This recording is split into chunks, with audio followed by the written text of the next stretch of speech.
어떻게 이런 유전 형질이 형성되어서 전파되는 건가요? 그래서 거기서 돌연변이가 이제 발생을 하는 거에서 진화, 어떤 변화가 일어나게 되는데 우주 가을에 완성과 성숙과 통일된 하나의 문명권으로 간다는 것이 이제 증산도에서 이 문제를 해결하기 위해서 더 좋은 유전자를 발현시키면 되지 않을까요? 불안이라는 것이 우리가 가진 조기 경보 시스템이기 때문에 살이 쪘던 사람들은 그 아이가 비만이 될 확률이 14배, 지난 8만 년 동안 한 1만 가지 돌연변이가 있었는데 그래서 저자가 이 질병으로부터 벗어나기 위한 다른 방법으로 우리의 의지로 행동을 바꾸는 것이라고 말하고 있죠. 인간의 어떤 불안과 우울증, 행복을 추구하는 정서 문제를 잘 해소를 해야 그 의지와 행동까지도 나아갈 수 있다고 되고 있거든요. 그래서 마음만으로 안 되니까 몸의 호르몬과 여러 작용을 하는 화학적인 어떤 약복용을 의학에서는 또 병행을 해달라고 부탁을 하고 있습니다. 경쟁과 불평등이 심화되고 있는 세상에서 자존감을 회복하고 또 행복한 삶을 사는 것은 쉬운 일이 아니죠. 그래서인지 약물에 의존하는 사람들이 늘어나고 있는 것 같습니다. 그래서 요즘에도 이제 언론에서 그리고 사회적인 어떤 그 존경이나 어떤 여론을 주도하는 사람들이 마약 사건이나 약물에 의존하는 게 더 있지 않습니까? 그들이 행복할 것 같지만 그 공허함이나 우울감을 극복하기 위해서 약에 의존하게 되는데 실제로 제가 정신과 교수님한테 물어본 적이 있어요. 아니 왜 환자들한테 명상요법 같은 걸 안 쓰고 꼭 그렇게 약으로밖에는 안 되냐. 근데 자기가 수년간 임상을 해보면 그 사람들이 의지가 약해서 오래 버티질 못한다는 거예요. 네. 보호자들도 그 조바심을 내니까 그걸 약으로 눌러줄 수밖에 없다고 얘기하는데, 그럼 우리가 호르몬에 대한 좀 상식이 좀 필요한데, 우리가 이제 흥분하는 호르몬 도파민이라고 하는 거고요. 그 다음에 좀 행복 호르몬으로 알고 있는 게 그게 이제 우리가 흔히 말하는 세로토닌.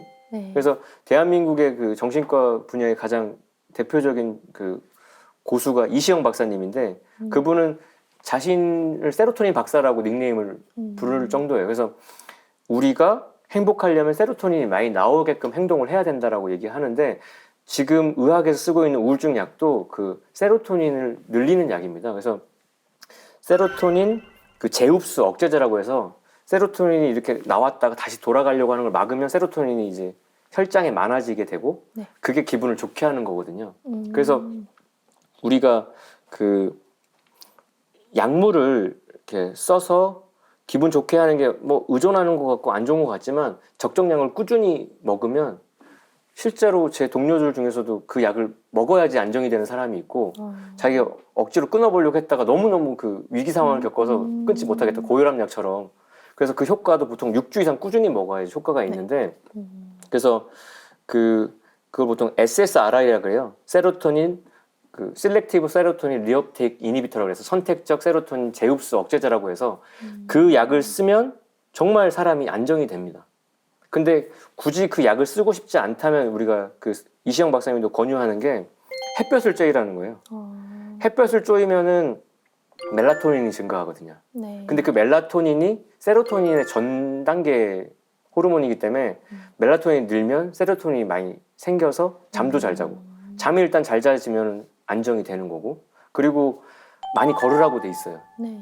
걸으면 또 그게 세로토닌이 늘어나고 또 그래서 그 여러 가지 중에 북을 치라는 것도 있거든요. 둥둥거리는 그 사운드가 그 세로토닌 분비를 더 늘려서 그래서 이시영 박사님은 각급 중고등학교 우울증 많은 청소년들을 위해서 학교마다 한 북을 25개씩 보급하는 게 자기 사업이라고 돼 있거든요. 그런 면에서 보면은 우리가 태우주 도공할 때 북치면서 하는 것 자체가 네. 의학적으로 세로토닌을 증폭시키는 어떤 효과를 주는 것도 있다 이런 생각도 드는데 그리고 우리가 또 불안할 때 먹는 어떤 약 중에 프로작이라고 있어요. 그게 인류가 그 만든 약 중에 가장 많이 처방이 된 약이라고 할 정도로 그 약이 나오고 나서 자살률이 확 줄었다고 돼 있거든요. 그게 또 세로토닌 제제입니다.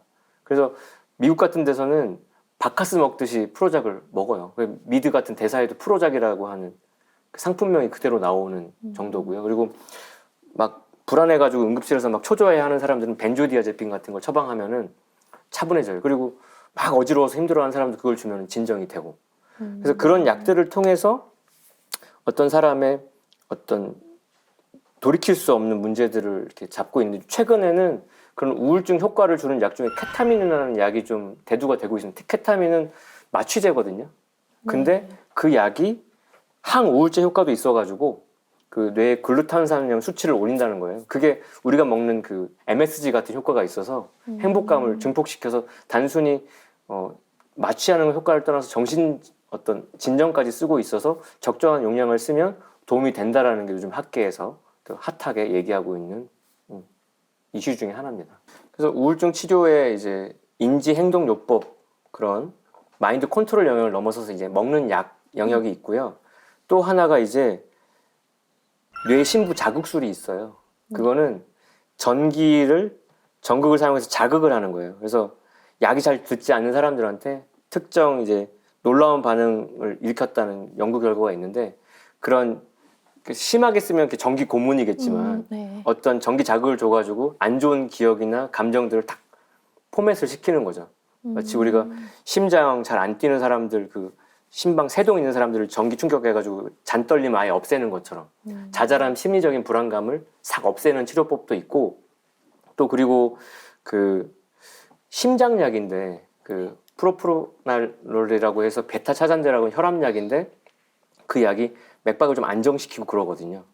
그 약을 써서 오히려 쿵탕쿵탕 심장이 심쿵한 사람들, 심계항진 있는 사람들 그 약을 써가지고 뭐 사람들 앞에 나가면 이렇게 뭐 카메라 울렁증이나 사회 공포증 있는 사람들도 진정이 된다고도 하고. 근데 가장 핫한 거는 그래서 의학에서도 초현대적이라고 얘기하고 있는 게 뭐냐면 그 외상 후 스트레스 장애가 있는 사람들 그 나쁜 기억이 자꾸 지워지지 않아가지고 문제가 되는 건데 기억은 지워지는 게 아니라 옛날에 그 공테이프 위에 새로운 노래를 입히듯이 나쁜 기억 위에다가 좋은 기억을 엎어야지 사라지거든요. 그러니까 뭘 보면 소뚜껑 보면서도 그 자라보고 놀란 게 드러나는 것은 잘못된 입력인데 그걸 바꾸는 건데 그게 요즘 용어로 빛 활성화 유전자 표지라고 해서 라이트 액티베이티드 진 라벨이라고 하는 거를 유전자에 답니다. 표지를 한 세포들에다가 레이저 빔을 딱 쏘면은 그게 활성화되는 거예요. 그래서 이게 이제 쥐 실험이 있는데 반복적으로 충격을 줘요. 쥐한테, 수컷 쥐한테. 그러면 특정 장소에 가서 그 충격을 줘버리면 막 쥐덫 근처에 가면 알아서 쫄듯이 그 장소에만 가면 이 수컷 쥐가 이제 공포감을 느끼고 불안하고 막 우울해지는데 이 수컷 쥐를 그 암컷 쥐하고 같이 있게 만들어서 기분을 좋게 합니다. 그러니까 암컷 쥐와 있을 때 그 레이저 빔을 딱 스위치를 켜가지고 그 기억을 입력을 시켜놔요. 그 상태에서 그 쥐덫이 있었고 전기 충격을 줬던 그 장소를 가서 그 레이저 빔을 쏴가지고 그 세포를 활성화시키면은 옛날에 그 장소에서 나빴던 기억이 아니라 암컷 쥐하고 있었던 그 기뻤던 기억으로 덮어져가지고 치료가 되는 건데 그걸 인간의 기억으로 그대로 옮겨올 수가 있다는 게 요즘에 아주 핫한 치료법이죠.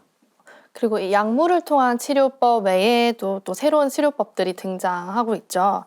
그 중에서 미생물을 이용한 마이크로바이옴 치료가 회자가 되고 있던데요. 이게 또 굉장히 재밌는 거예요. 왜냐하면 이 마이크로바이옴이라고 하는 용어는 우리말로 하면은 미생물군 유전체, 미생물 집단 유전 정보 전체를 이제 말하는 건데 이게 우리 몸속에 박테리아가 몇 개 있게요? 몇 개 있나요? 100조 개가 있다고요. 그러니까 박테리아를 위해서 사람이 산다고도 볼 수 있을 정도로 박테리아의 숙주로 살고 있는데 이 박테리아들을 연구해서 이제 발견한 하나의 어떤 치료법이에요. 그러니까 우리가 익히 알고 있는 거는 사료에 항생제를 섞으면은 가축들의 체중이 확 는다고 돼 있어서 그래서 요즘에 우리가 먹는 육류들은 다 항생제 먹은 것들이라서 그걸 먹고 큰 아이들이 요즘에 성조숙증도 되게 많거든요. 예전에 비해서 300배 이상 증가했다고 돼 있는데 그러니까 어떤 장에 박테리아를 조정하면 그게 여러 가지 호르몬적으로 다양한 변화를 일으킨다는 걸 입증하는 건데 그래서 유아들한테도 이제 광범위 항생제를 반복해서 투여를 하게 되면 아동기 때 비만이 또 많이 는다라고 돼 있는 거거든요. 그러면 이게 잘못 쓰면은 비만으로 가는데 잘 쓰면은 비만을 치료하는 요법이 될 수 있다는 거죠. 그래서 어떻게 했냐면은 이게 비만한 쌍생아들이 있고요. 쌍둥이들, 마른 쌍둥이들이 있는데 마른 쌍둥이들 그 박테리아 안에 크리스텐 세넬라시에라고 하는 성분이 있어요. 그거를 갖다가 뽑아가지고 뚱뚱한 쌍둥이들한테 넣어주면은 살이 안 찐다는 거예요. 그거를 이제 실험을 그래서 쥐들한테 했던 겁니다.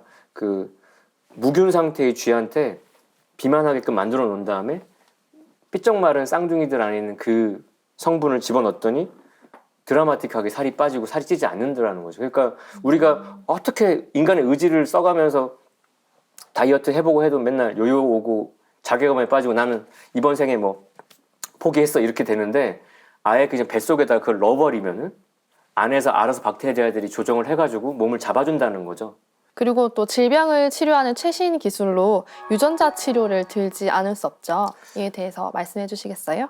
네, 그래서 진짜 행복하다는 것이 그 정말 유전자 단계에서부터 이제 작용을 하는 거면서 또 우리의 머리나 뇌의 영역이 아니라 그 장이 행복해야 뇌도 행복하다는 거죠. 왜냐하면 세로토닌은 장에서 분비가 되는 거거든요.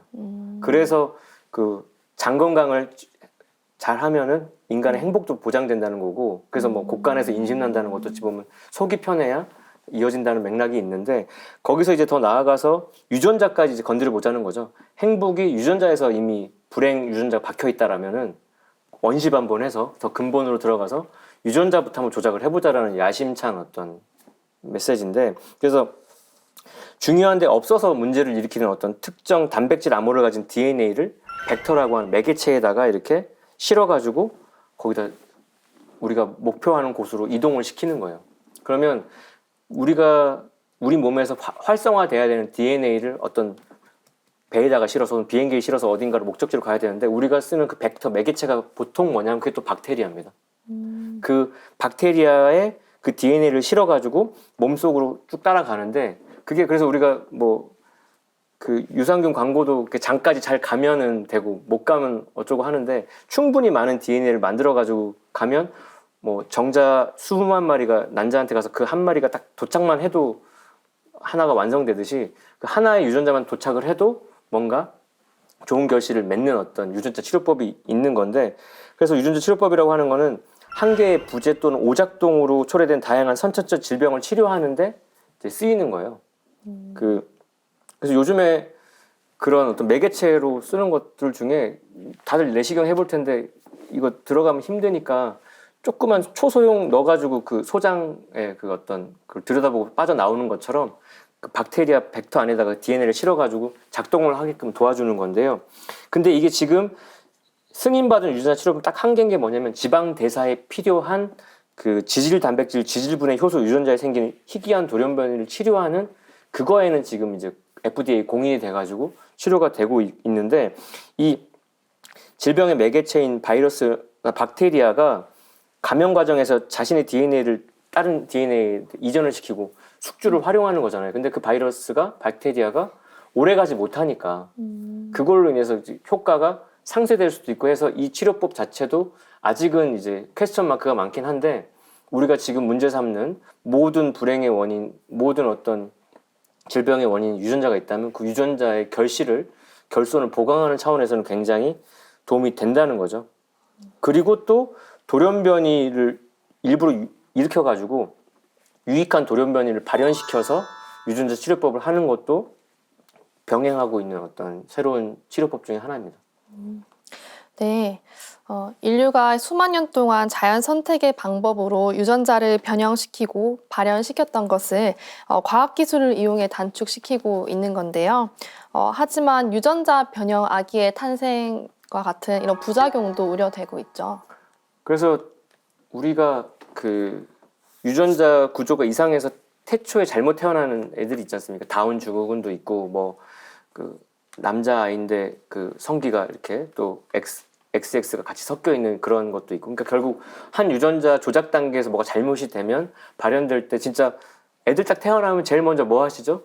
손가락 5개인지 보고 뭐 발가락 개수 보고 뭔가 변형이 일어났는지 언청이가 아닌지 보듯이 어떤 유전자 발현에서 하나가 잘못되면은 그게 뒷수습해야 되는 문제가 생기는 건데 애초에 그 유전자를 건드리는 단계에서는 어떤 더 이상 필요하지 않은 유전자, 원하지 않은 유전자를 편집하는 건데 제대로 잘 자르고 새롭게 잘 붙이면 되겠지만 잘못 편집하고 잘못 붙으면 엄청난 재앙이 일어나고 아직 우리 지금의 어떤 과학 기술뿐만이 아니라 그 과학 기술 받아들이는 사회적인 어떤 인지도가 윤리적인 문제 앞에서 그것까지 아직 준비가 되어 있지 않아서 그게 되려면 굉장히 어떤 면밀한 감독과 규제가 이제 동반이 돼야지 되는 문제가 있는 겁니다. 네. 지금까지 이 과학 기술을 통한 질병 치료에 대해 알아봤는데요. 하지만 과학 기술은 장점도 있는 반면에 이런 약물이라든지 유전자 변형과 같은 이런 단점도 크다는 것이 문제인 것 같습니다. 그래서 지금 이제 의학을 놓고 여러 가지 이슈가 되는 것들의 해결책을 얘기하고 있지만 저도 이제 의료인으로 있으면서 이제 수행자의 삶을 병행하다 보면은 병원에서 오는 사람들 사실 그래서 아프다, 머리 아프다, 가슴 답답하다 해서 피 뽑아보고 심전도 찍어보고 엑스레이 찍어보고 더 필요하면 CT나 MRI까지 찍어보고 혈관까지 세세히 봐도 가슴 답답한 게 뭐 이런 약들을 써도 안 된다는 사람들이 절반 이상이에요. 그럼 마지막에 이제 말씀드리는 게 화병이시다. 네. 요즘에 과로하셨냐, 뭐 고민하는 거 있냐 그런 이야기로 넘어가는데 결국 우리 몸의 모든 병의 문제는 그 인체의 기본 두 축이 되는 심장과 신장의 물과 불의 이런 불화 때문에 생기는 거거든요. 원래 인간은 물 기운이 위로 올라가고 불 기운이 밑으로 내려오는 수송 화강이 돼야 최상의 어떤 컨디션을 유지한다고 되어 있는데 이게 불은 위로 솟고 물은 밑으로 내려가게 되면은 불 기운이 위로 솟으면 이게 고혈압도 만들고 그게 아까 말했던 불안증, 우울증도 그 스트레스를 더 끌어올리게 되고요. 이 신장에서 제대로 걸러고 수기가 축적되지 못하면 탈수되고 그게 어떤 혈압도 문제를 일으켜서 사실 만병의 원인을 동양의 이런 수행 논리로 보면 수승화강이 안 돼서 되는 문제거든요. 그래서 이 문제를 놓고 동방에서는 뭐 동의보건 같은데 책은 어떤 병의 어떤 질환별 치료제도 나오지만 맨 앞에 총론에는 인간은 수행을 해서 수승화강을 해가지고 본연의 면역 체계랑 자연 치유력을 올려야 만병을 통치할 수 있다라는 것부터 시작을 하게 되는데 그래서 우리가 서양 의사가 되면 이제 의사 면허증을 따고 나서 외치는 히포크라테스 선서에 등장하는 히포크라테스가 한 유명한 얘기도 뭐냐면 발은 따뜻하게 머리는 차갑게거든요. 그게 동양의 수로로 넘어가면 그게 수승화강이라서 근데 자연 상태에서는 물은 다시 내려가고 불은 올라가니까 가만히 놔두면 머리에 열차서 화딱지 나고 아래로 수기가 빠져가지고 탈진되는 건 당연한 건데 수행은 그 순리대로 가면 흩어질 것들을 역행시켜가지고 하나로 합치는 과정이라서 동양에서는 이제 허리 세우고 하단전에 정을 충만하게 하고 중단전에 기를 장하게 해서 정이 충만하고 기가 장해지면 상단전에 신이 열려가지고 가장 쾌적한 머리가 정말 구름 한 점 없는 하늘처럼 깨끗해지는 상태 거기에는 어떤 불안이나 두려움이나 우울증이 낄 데가 없고요.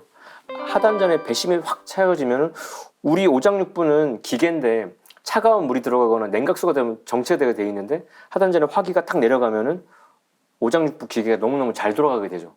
그러면서 간에서 피도 잘 만들고 심장에서 전신으로 피를 잘 뽑아내고 위장에서는 소화를 잘 시키고 소장과 대장에서는 그 모든 애들을 흡수하게 되기 때문에 수행이라고 하는 것이 현대인들한테는 선택이 아니라 필수적으로 하게 되면은 지금 우리가 별의별 방법으로도 안 됐던 것이 해결될 수 있다라는 얘기가 되는 겁니다. 그래서 우리 몸의 하단전의 생명의 근원인 정, 에센스를 정말 잘 누수하지 않고 지켜내는 게 필요하고 기혈 순환인 라이프 포스 에너지도 결국 혈류가 잘 가다가 막히는 거. 그게 이제 머리로 가면 뇌경색이고 심장으로 하면 심근경색인데 그런 기혈 흐름을 잘 도와주는 거가 또 치료가 되는 건데 수행을 하게 되면 그런 것들을 이렇게 개선시키는 효과가 있게 되고요.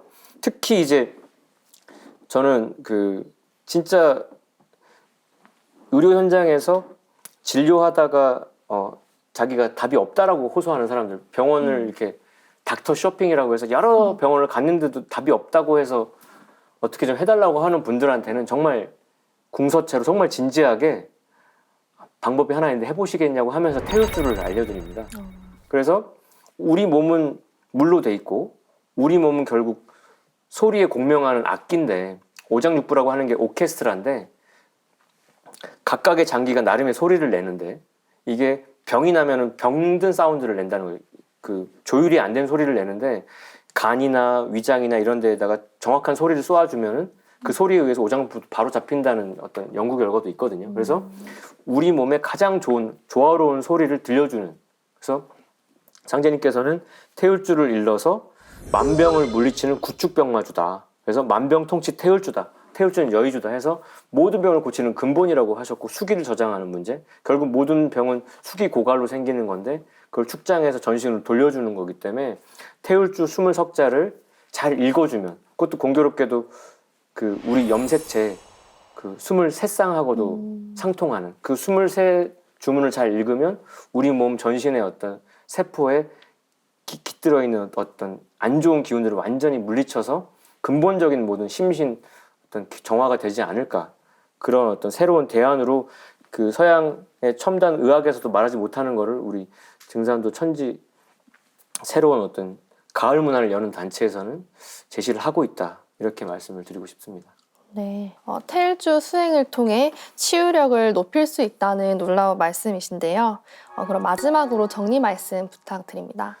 그래서 이 진화의 배신이라고 하는 책은 우리가 이제 음식과 소금을 너무 지나치게 먹고 있다는 거, 그리고 육체 활동은 점점 적으면서 그러면서 불안과 우울증은 더 커지고 있다는 거, 그리고 출혈은 적어지는 반면에 혈액 응고는 너무 심해져서 우리가 병원에 오는 첫 번째 이유들, 그리고 사망 원인의 5손가락에 꼽는 것들이 전부 다 구석기 시대 때 우리가 생존을 위해서 취했던 특징들이 지금은 오히려 병이 되고 있다는 거죠. 그래서 그 하나의 성을 탈환하기 위해서는 도움이 됐으나 그 성을 지키는 데 있어서는 오히려 버려야 될 것들, 습성들이 있다는 거고, 그게 수만 년 동안 왔던 거를 지금 200년 동안의 새로운 변화 속에서 고친다는 거는 어렵지만, 그거를 우리가 인간의 의지, 우리가 200년 만에 새로운 문명을 일으켰던 것도 뇌의 역할인데, 우리가 인류가